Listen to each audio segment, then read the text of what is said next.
अरे सामने भाई रसगुल्ले रखे, अभी हल्दीराम के यहाँ से आया है कि वो तोताराम के यहाँ से आया है, इससे क्या लेना देना। सामने रखा, उठाइए, स्वाद लीजिए, अच्छा नहीं हो तो छोड़ दीजिए, अच्छा हो तो आनंद लीजिए, बात खत्म हो गई। काहे तमाम पढ़े हैं भाषणबाजी में, उसमें अनुभव कीजिए, केवल अनुभव।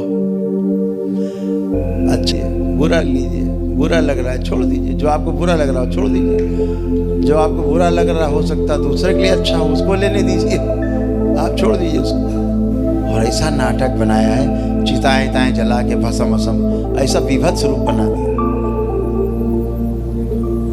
इसको बंद कराया जाए, जो आवाज है, रोको इसको, थोड़ी देर बात करें। ऐसा विभत्स और डरावना रूप प्रस्तुत किया है तंत्र का। ये तंत्र मंत्र नहीं है, ये टोना टुटका है, जादू टोना, झाड़ फूक है। दूर रहना है ऐसे लोगों से।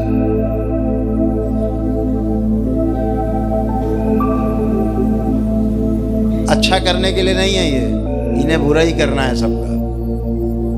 तंत्र एक व्यवस्था है, तंत्र बुरा करने के लिए नहीं,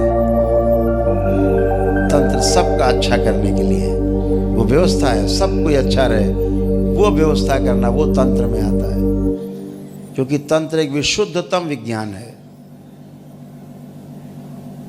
मोबाइल आपका नुकसान नहीं कर रहा,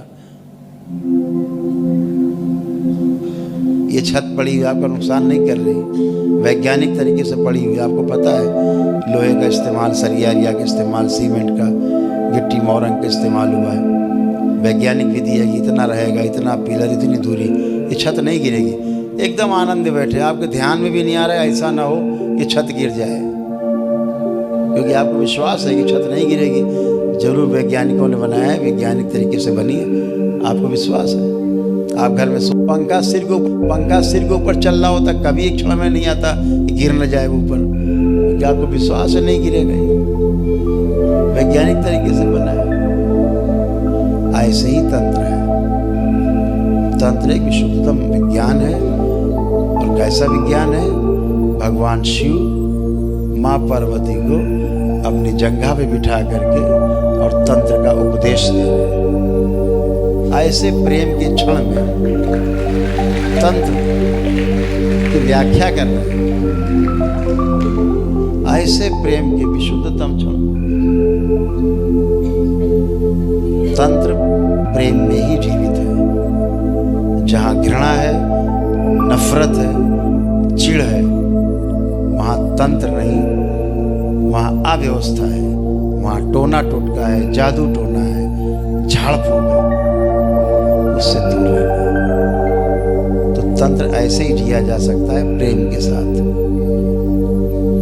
जैसे भगवान शिव उपदेश दे रहे हैं, व्याख्या कर रहे हैं तंत्र की, एक 112 विधियों की जो अलग अलग व्याख्या कर रहे हैं माँ पार्वती से, सप्तऋषियों को उसको ज्ञान दे रहे हैं। वो प्रेम के क्षण है। तंत्र ऐसे ही फैलाया जा सकता है। इसीलिए पहली बार इस कलयुग में गृहस्थ लोग तंत्र विद्या का सफलतापूर्वक अपने में आत्मसात कर पा रहे हैं। आप लोगों के माध्यम से तंत्र फल फूल रहा है। नहीं, ये तंत्र की साधना के लिए आपको शमशान जाना पड़ता, पहले सीधे डायरेक्ट। हो सकता है कोई पकड़ के आपको कोई लाश आस के ऊपर बिठा देता, बैठो पहले आंख बंद करके, पहले बैठो, देखो डर ना लगे पहले। तो वो एक विधि थी कि लाश के ऊपर बैठना है, मिट्टी है, जिंदा मुर्दा एक समान, एक व्यवस्था थी समझाने का, शिक्षा देने का। कोई लाश पर बैठ के साधना करने से कुछ नहीं हो जाता उसमें, वो एक व्यवस्था है कि भय खत्म हो। तो दरबार तो यहाँ मृत्यु का भय ऐसे खत्म कर देता है। काहे की लाश, काहे लाश पे बैठना भैया, अब तो माफ करो, बेचारा मर गया, अब काहे लदे बैठो इसके ऊपर। तो दरबार ने पहली बार ये निकाला कि कोई भी गृहस्थ जिसके अंदर आगन और लगन दोनों है, वो तंत्र को समझ सकता, उसका सदुपयोग कर सकता है अपने गृहस्थ जीवन में रहते हुए भी, जो दरबार ने आपके बीच में सफलतम प्रयोग किए हैं और आप कर पा रहे हैं। आप भी स्वस्थ हैं, परिवार भी स्वस्थ है।